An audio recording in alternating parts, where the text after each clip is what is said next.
Hi everyone. My name is V, and I'm currently doing PhD in Blekinge Institute of Technology, Sweden. And today's topic is about software testing.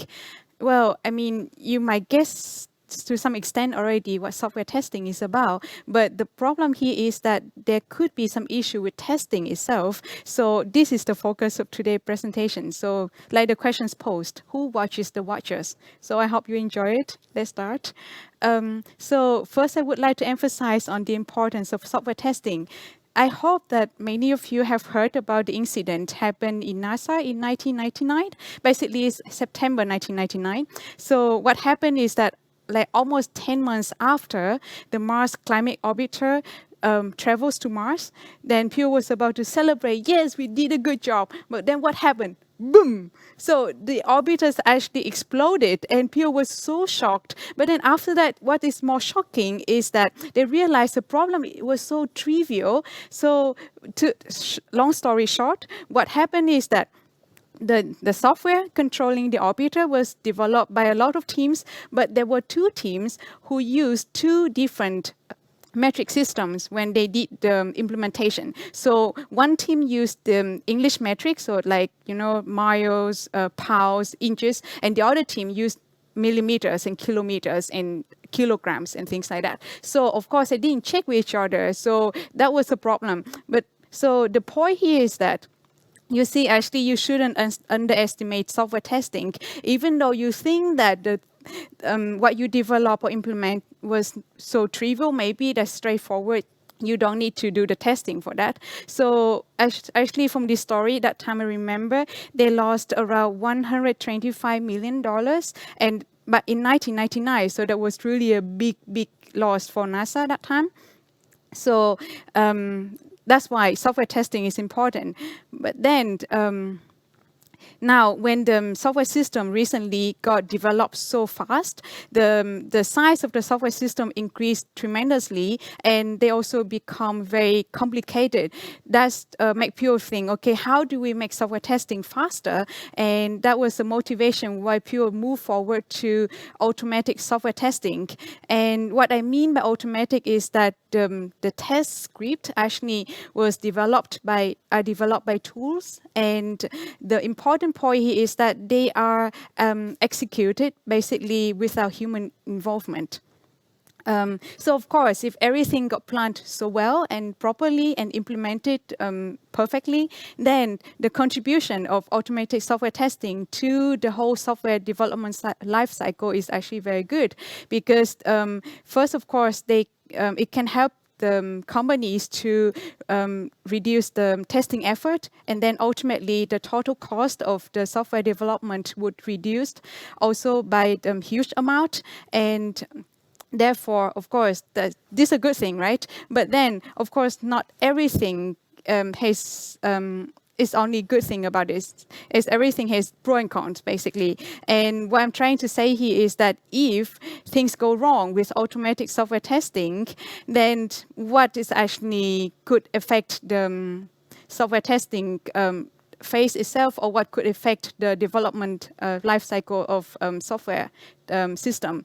And there's a term called test smell, and that was coined in 1992, I would say, and also got more and more familiar by practitioners. And what I mean by test smell is that it's actually the concept is similar to code smell, and it means just that there's some issues with the design of the test case or test code itself. And yeah, the term is catchy. So, but then in order to help you to understand a little bit more what I mean by test smell, I'm going to go through some examples and give you also like a bit further, more information. So, there's a first test smell I would like to talk about, and that is empty test. And basically, as the name suggests, the test doesn't really do anything. The body of the test, in this, for example, in this example, you see that the body of the test case actually got commented out. So it basically does nothing when it's called.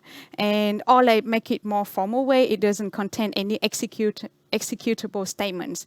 And with this example, I would guess what happened is that probably the test failed. So developers, oh, well, I need to have everything done for some good reason. So I just like kind of remove this test case.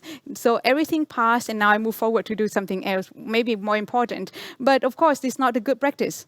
And then later on, he forgot or he quit, and then someone else moved over and didn't remember to implement this test case. And of course, then this means that you trust the test results, but actually the test actually did nothing. It passed, but actually didn't do anything. And another similar or like kind of like in the same category with empty test is called unknown test.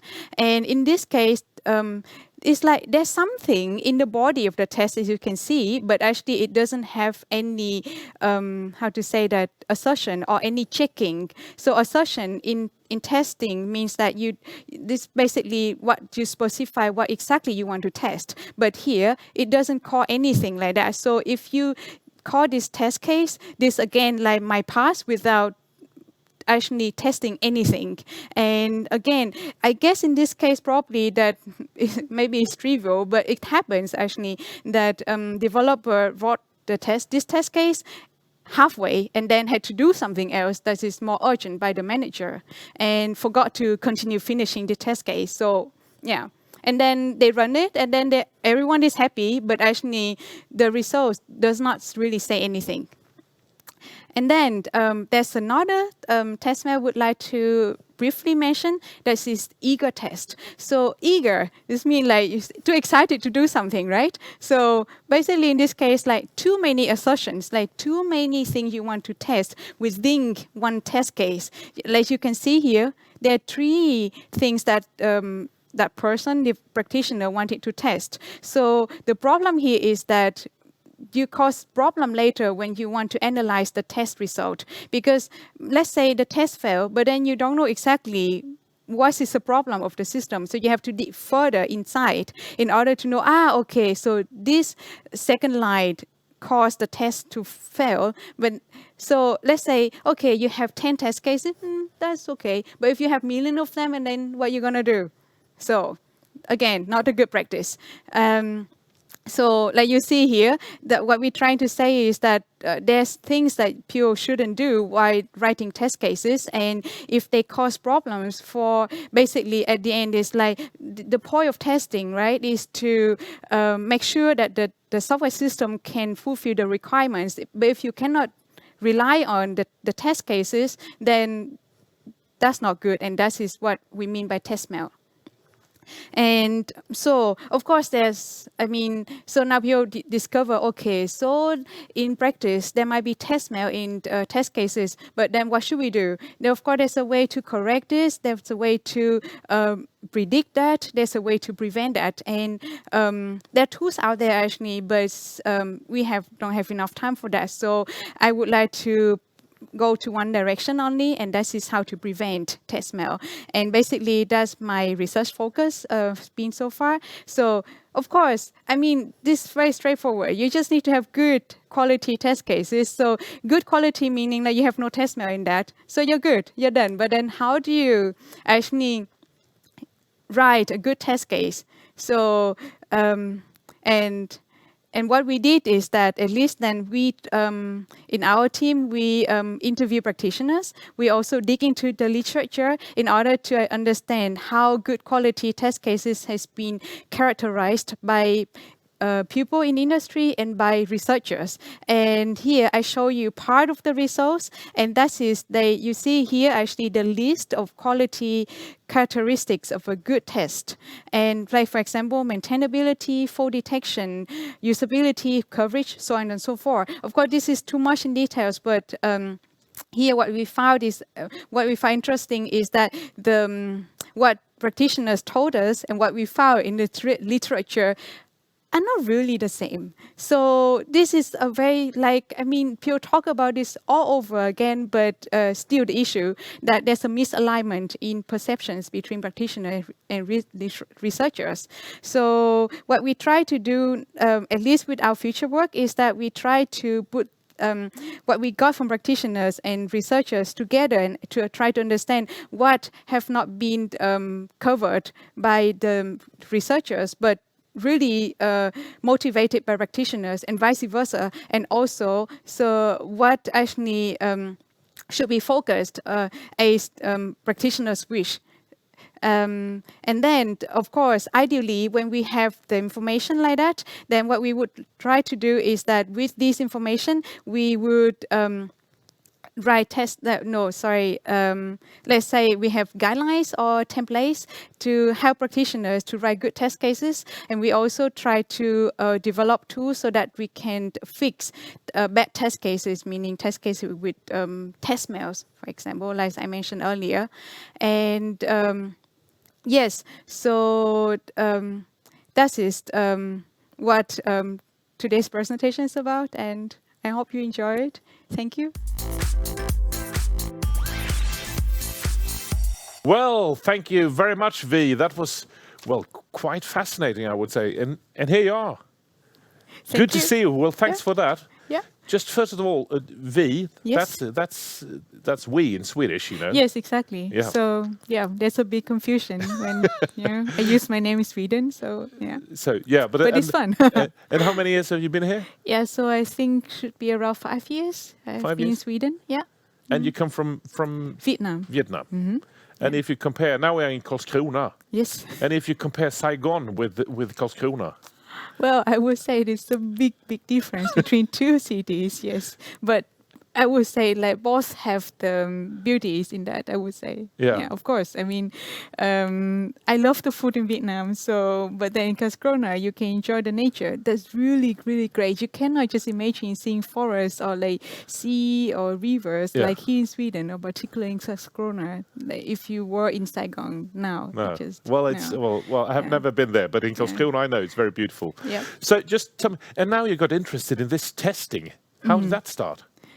Well, I would say that I started learning about software testing back when I was doing bachelor degree in Singapore, though. Okay. Yep. And then I started my master thesis also in software testing area. So they just build more and more. I get more knowledge in that field, and it's okay. That's actually quite interesting, and there are a lot of things that you could have done to make it better in a sense. Yeah. So if well, because I haven't thought of this as much. Well, I realize it's a big subject. It's very important. Yes, it is. Yeah. But it's so if you compare, well, let's say 10, 20 years ago and how we're testing today, what would you say is the difference?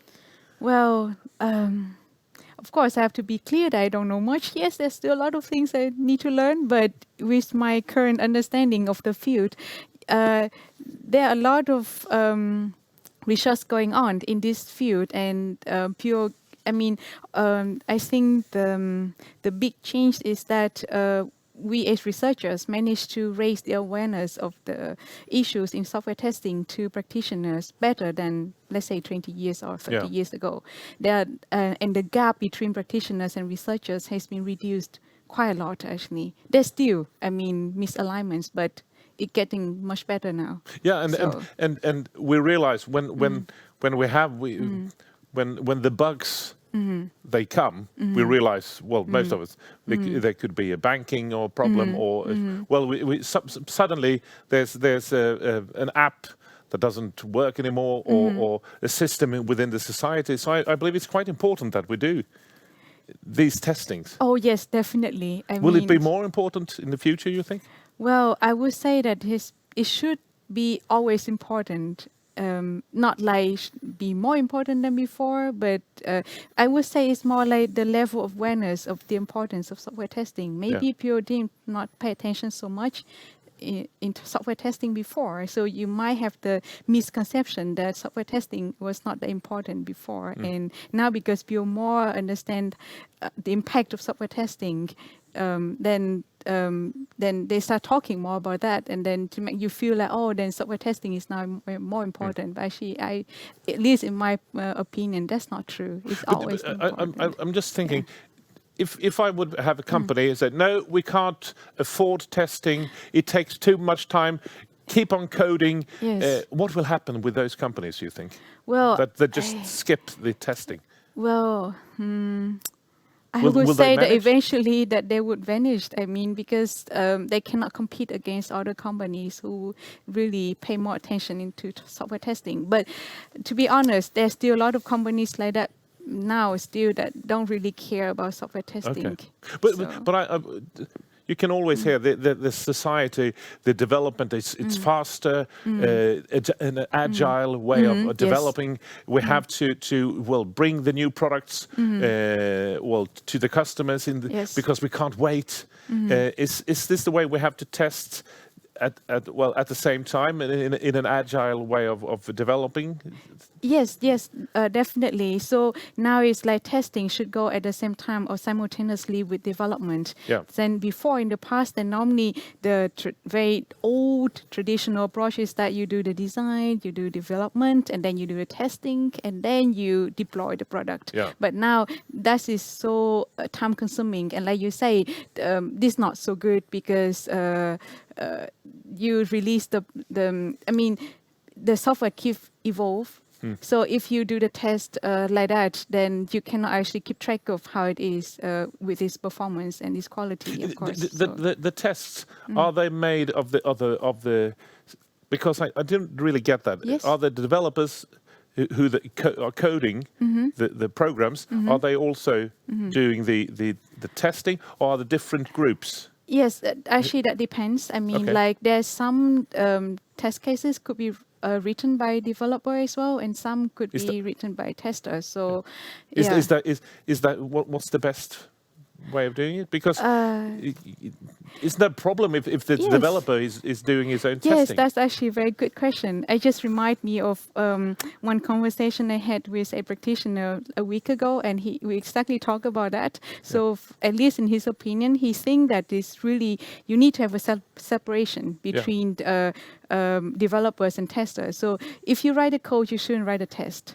because otherwise you might be influenced on how you see you should test it. But then you might miss some angles of the code that you think this shouldn't test that part, but actually as an outsider you might have a better view of the whole thing. I'm thinking of the big companies who are really engaging hackers.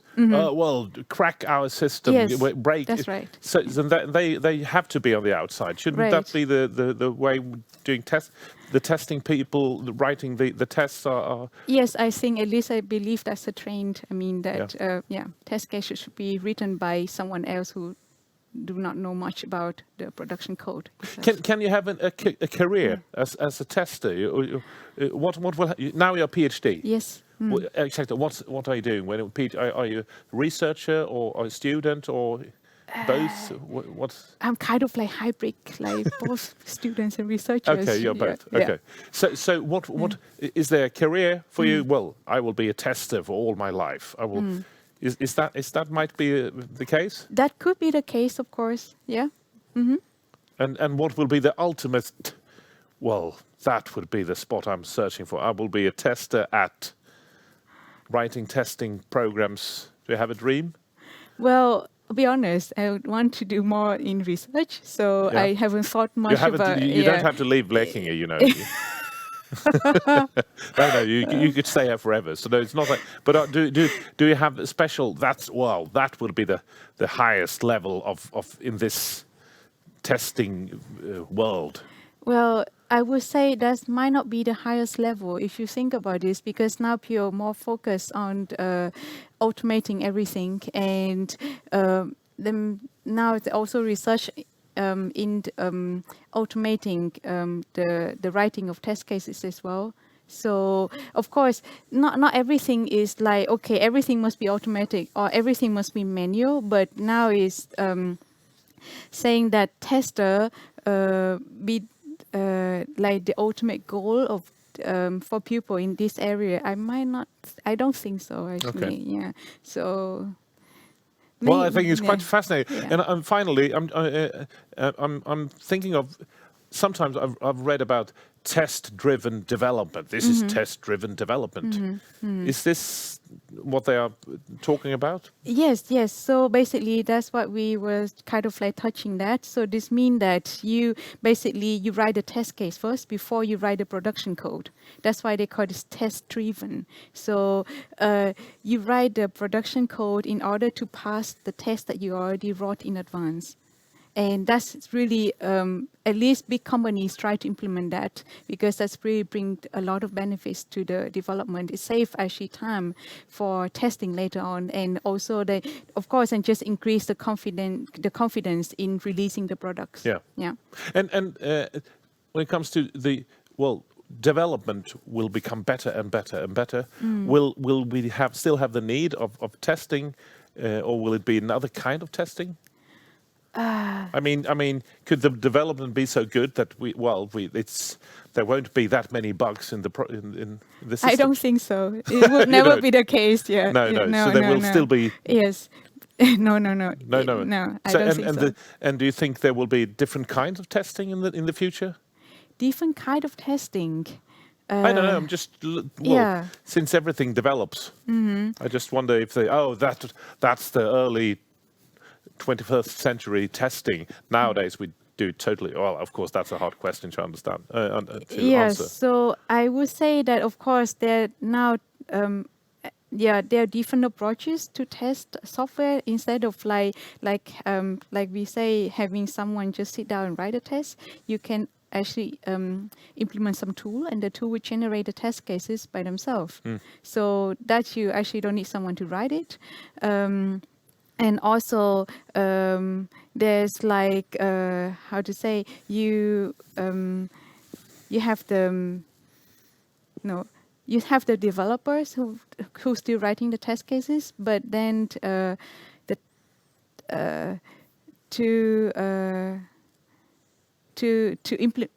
execute the test cases, that could be by the machines or like AI. So because I mean, talking about machine learning, deep learning has been really trained, and then people actually try to use those in order to write test cases as well, so they can try to like replace people in a sense.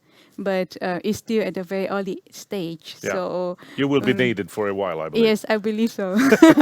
Well, very nice talking to you. And since I have my summer house here outside in Karlskrona, we'll meet here in Blekinge then. Yep. So, thank you so much for participating. Thank you for your time as well. Yeah. Thank you.